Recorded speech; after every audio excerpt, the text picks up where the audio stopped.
నగరంలోని గాంధీ కూడలి వద్ద ఎన్టీఆర్ విగ్రహాన్ని పునఃప్రతిష్ఠాపన చేశారు టీడీపీ నేతలు. మాజీ ఎమ్మెల్సీ దొరబాబు ఆధ్వర్యంలో విగ్రహ ప్రతిష్ఠాపన కార్యక్రమం నిర్వహించారు. ఓవైపు జోరు వాన కురుస్తున్నా లెక్క చేయకుండా విగ్రహ ప్రతిష్ఠ గావించారు. తెలుగువారి ఆత్మ గౌరవాన్ని నిలబెట్టిన ఎన్టీఆర్ విగ్రహాన్ని గత వైసీపీ ప్రభుత్వం అన్యాయంగా తొలగించి తెలుగువారి ఆత్మ గౌరవాన్ని దెబ్బతీసిందని వారు అన్నారు. గత ఎన్నికల్లో టీడీపీ పార్టీ భారీ సీట్లతో అధికారంలోకి రావడంతో మళ్లీ ఎన్టీఆర్ విగ్రహాన్ని ప్రతిష్ఠిస్తున్నట్లు తెలిపారు. ఈ కార్యక్రమంలో మాజీ మంత్రి Palamaner MLA N Amarnath Reddy, Puthalapattu MLA doctor Kalikiri Murali Mohan, Chandragiri MLA Pulivarthi Nani, మాజీ ఎమ్మెల్సీ దొరబాబు పాల్గొన్నారు.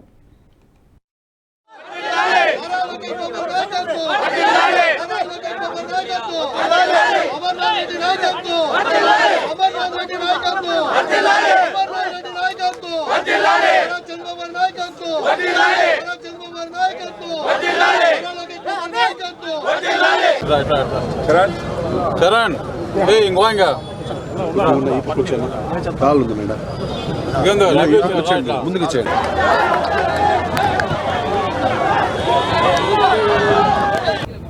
రెండు 2019 ఎన్నికల తర్వాత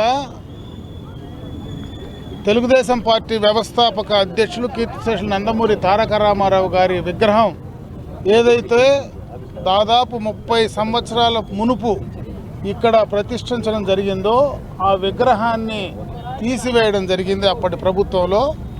ఆ రోజే కూడా మేము కలెక్టర్ గారితో చెప్పాం, అక్కడ ఉన్నటువంటి పోలీస్ అధికారులతో చెప్పాం, అయ్యా ఇప్పుడుది కాదు, ఇది ప్రభుత్వం ఏర్పాటు చేసినటువంటి విగ్రహం.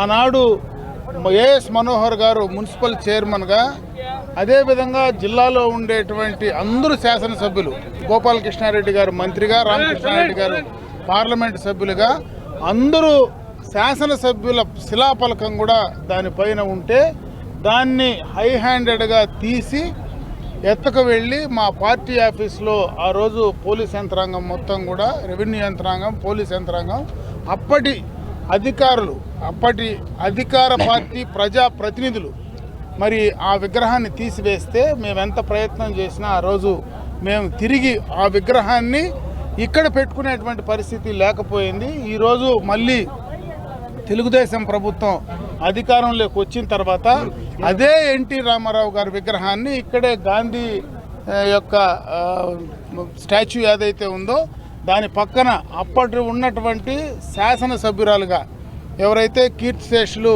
మరి డీకే ఆదికేశవులు గారి సతీమణి గారు ఆ రోజు ఈ ప్రాంతాన్ని డెవలప్ చేసి ఇక్కడ విగ్రహం ప్రతిష్ఠించాలని చెప్పి ఆ రోజు ఆమె కోరిక మేరకే ఈరోజు ఈ కార్యక్రమాన్ని మొట్టమొదటగా విగ్రహం ఇక్కడికి తీసుకొచ్చి పెట్టడం జరిగింది.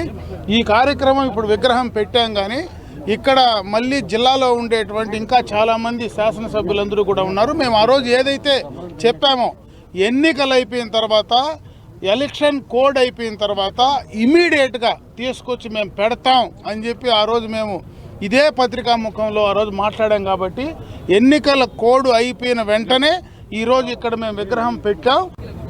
2019 ఈ వీడియో మీకు నచ్చినట్టయితే లైక్ చేయండి, 10 మందికి షేర్ చేయండి. అలాగే కామెంట్ల రూపంలో మీ అభిప్రాయాలను మాతో పంచుకోండి. Nationalist hub group of channels ను సబ్స్క్రైబ్ చేసుకుని తెలుగునాట జాతీయవాద జర్నలిజాన్ని ప్రోత్సహించండి. ఈ వీడియో కింద ఉన్న బెల్ ఐకాన్ పై క్లిక్ చేయడం మర్చిపోవద్దు.